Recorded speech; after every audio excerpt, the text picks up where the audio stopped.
യേശുക്രിസ്തുവിൻ്റെ നാമത്തിൽ എല്ലാവർക്കും പ്രഭാതവന്ദനം അറിയിക്കുന്നു. മോർണിംഗ് ഡ്യൂവിലേക്ക് ഏവർക്കും സ്വാഗതം.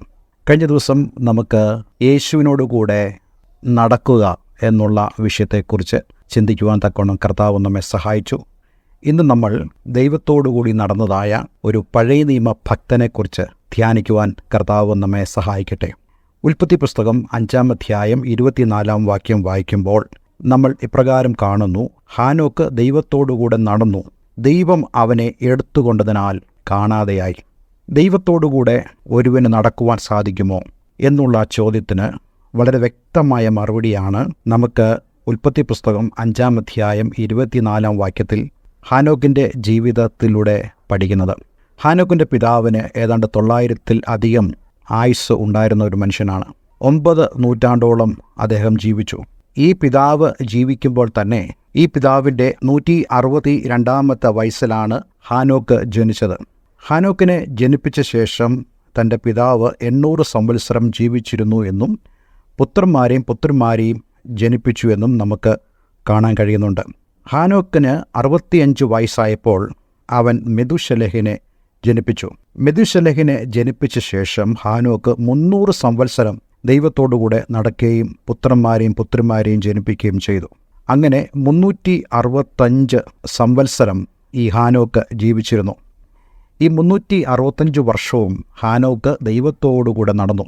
ഒരു വ്യക്തിയുടെ കൂടെ നടക്കുക എന്ന് പറയുമ്പോൾ നാം വെറുതെ നടക്കുക എന്നുള്ളതല്ലല്ലോ. ആ വ്യക്തിയുമായിട്ട് ഉള്ള കമ്മ്യൂണിയൻ, ആശയവിനിമയങ്ങൾ, നമ്മുടെ ഭാരങ്ങൾ അദ്ദേഹത്തോട് സംസാരിക്കുക, ആ വ്യക്തി തൻ്റെ ഉദ്ദേശങ്ങളെക്കുറിച്ച്, തൻ്റെ ചിന്തകളെക്കുറിച്ച് നമ്മളോട് സംസാരിക്കുക തുടങ്ങിയവയെല്ലാം കൂടെ നടക്കുന്നതിൽ ഉണ്ടാകുന്നില്ലേ? അതുപോലെ തന്നെയാണ് ദൈവവചനത്തിലൂടെ ദൈവം നമ്മോട് സംസാരിക്കുന്നത്. നാം ദൈവത്തോടുകൂടെ നടക്കേണ്ടത്. ഇന്നലെ നമ്മൾ ചിന്തിച്ചു, അതിലുള്ള മനുഷ്യവശം എന്ന് പറയുന്നത് നമ്മുടെ പ്രാർത്ഥനയാണ്. ദൈവം നമ്മോട് സംസാരിക്കുന്നത് തൻ്റെ തിരുവഴുത്തിലൂടെയും തൻ്റെ പരിശുദ്ധാത്മാവിലൂടെയും സംസാരിക്കുന്നു. ഇവിടെ ഹാനോക്കിനോട് ദൈവം സംസാരിച്ചത് തൻ്റെ ആത്മാവിനാലാണ്. ഇപ്രകാരം ഒരു കഥയുണ്ട്. ഒരിക്കൽ ദൈവവും ഹാനോക്കും കൂടെ നടക്കുകയായിരുന്നു. അങ്ങനെ നടന്ന് സന്ധ്യയായപ്പോൾ ദൈവം പറഞ്ഞു, ഇന്ന് നീ നിൻ്റെ വീട്ടിലേക്ക് പോകണ്ട, ഇന്ന് നീ എൻ്റെ വീട്ടിലേക്ക് വരിക. ഹാനോക്കിന് സമ്മതമായി. അങ്ങനെ ഹാനോക്കിനെ ദൈവം എടുത്തുകൊണ്ട് പോയി എന്നാണ് ആ ഒരു കഥ പറയുന്നത്. ഇതാണ് ദൈവത്തോടുകൂടിയുള്ള നമ്മുടെ നടത്തം എന്ന് പറയുന്നത്. വിശുദ്ധ ബൈബിളിൽ വിവിധ വേദഭാഗങ്ങളിൽ ദൈവത്തോടുകൂടിയുള്ള നടപ്പിനെക്കുറിച്ച് നമുക്ക് കാണാൻ കഴിയുന്നുണ്ട്. 2 കൊരിന്ത്യർ 5-ാം അധ്യായം 7-ാം വാക്യം വായിക്കുമ്പോൾ ദൈവത്തോടുകൂടെ നടക്കുക എന്ന് പറഞ്ഞാൽ നമ്മൾ വിശ്വാസത്താൽ നടക്കുക എന്നർത്ഥം. അതുപോലെ നമ്മൾ ഇന്നലെ വായിച്ച 1 യോഹന്നാൻ 1:5-7 വരെയുള്ള വേദഭാഗങ്ങളിൽ നിന്നും നമുക്ക് മനസ്സിലാകുന്നത് നാം വെളിച്ചത്തിൽ നടക്കുക എന്നുള്ളതാണ്. ആമോസ് 3:3 നമ്മൾ വായിക്കുന്നുണ്ട്: 2 പേർ തമ്മിൽ ഒത്തിട്ടല്ലാതെ ഒരുമിച്ച് നടക്കുമോ? അപ്പോൾ നോക്കിക്കേ, ദൈവവും നാമും തമ്മിൽ ഒത്തെങ്കിൽ മാത്രമേ, ഒരു എഗ്രിമെൻ്റ് ഉണ്ടെങ്കിൽ മാത്രമേ നമുക്ക് ഒന്നിച്ച് നടക്കുവാൻ കഴിയത്തുള്ളൂ. അതിൻ്റെ അർത്ഥം ഹാനോക്ക് ദൈവത്തോട് അവന് ഒരു എഗ്രിമെൻ്റ് ഉണ്ടായിരുന്നു.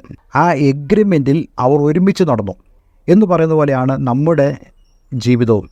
നാം കർത്താവ് യേശുക്രിസ്തുവിനെ നമ്മുടെ ഹൃദയത്തിൽ രക്ഷിതാവും കർത്താവും ദൈവവുമായി സ്വീകരിച്ച് നാവുകൊണ്ട് നാം അവനെ ഏറ്റുപറയുന്ന ആ നിമിഷം ആണ് നമ്മുടെ എഗ്രിമെൻ്റ് എന്ന് പറയുന്നത്. ദൈവത്തോടുള്ള ഉടമ്പടി ബന്ധമാണ്. നാം ദൈവത്തിൻ്റെ മക്കളായി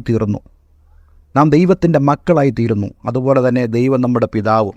ആ ഒരു ബന്ധത്തിൽ നാം നമ്മളുടെ മനുഷ്യവശത്തിൽ, ഹ്യൂമൻ സൈഡിൽ നാം ദൈവത്തോട് പ്രാർത്ഥിക്കുന്നു. ദൈവം തൻ്റെ തിരുവഴുത്തിലൂടെയും തൻ്റെ പരിശുദ്ധാത്മാവിലൂടെയും നമ്മോട് ഇടപെടുവാൻ ഇടയായിത്തീരുന്നു. അങ്ങനെ ഇടപെട്ട ഒരു വ്യക്തിയായിരുന്നു ഹാനോക്ക്.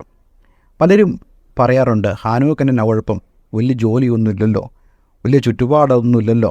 പലപ്പോഴും ഭക്തിക്ക് തടസ്സമായി നമ്മൾ പലപ്പോഴും പറയുന്ന ന്യായങ്ങൾ വേറെ പണിയില്ലാത്തവർക്ക്, മറ്റു ബുദ്ധിമുട്ടില്ലാത്തവർക്ക് പ്രാർത്ഥിക്കാനും ദൈവത്തോടുകൂടെ നടക്കാനൊക്കെ എളുപ്പമാണ്. പക്ഷേ ഹാനോക്കിൻ്റെ വീട് നോക്കിക്കേ.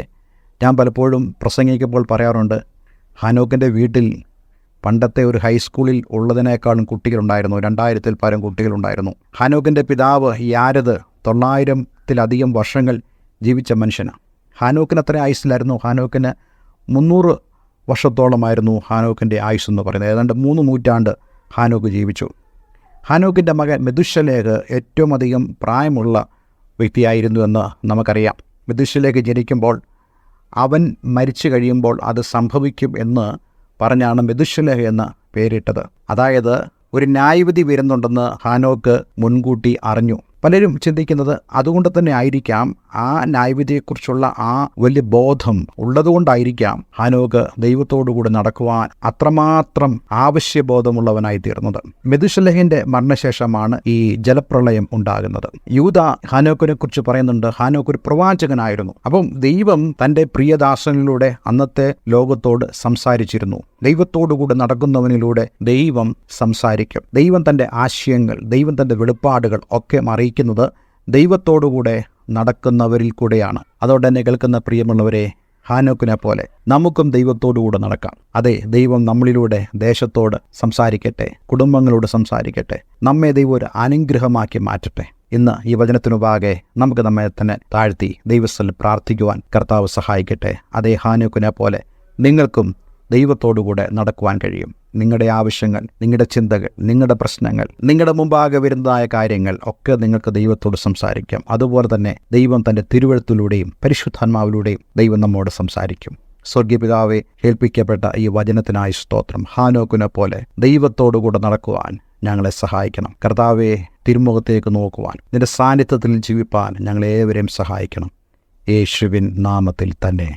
ആമേൻ, ആമേൻ. എല്ലാവർക്കും നല്ല ഒരു ശുഭദിനം ആശംസിക്കുന്നു. God bless you all.